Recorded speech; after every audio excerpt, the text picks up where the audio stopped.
Xerrem molt de vida saludable, però que no és gens fàcil adoptar hàbits de vida saludable. Jo soc na Carolina Quiroga, soc terapeuta ocupacional i tècnica referent de soledat no desitjada dins la Direcció General de Salut Mental. Xerrem molt de vida saludable, però que no és gens fàcil adoptar hàbits de vida saludable, no? Un hàbit té a veure amb com fem les coses i la manera en què fem les coses és un mirall per als nostres fills.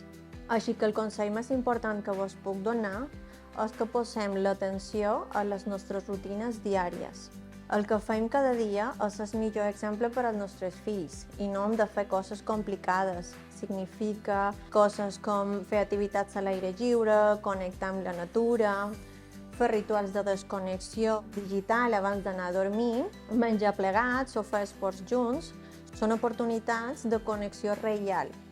D'aquí sortiran els hàbits saludables i crearem espais de comunicació amb els nostres fills. Així que quan ens vulguin contar alguna cosa, sentiran que estem disponibles per a ells. No hem d'oblidar la importància que té que els pares puguem compartir espais de relació amb altres pares i mares, que facem xarxa, perquè això ens ajudarà a mullar càrregues i a reconèixer que fem les coses bé. Recordeu que de salut mental en xerram en positiu.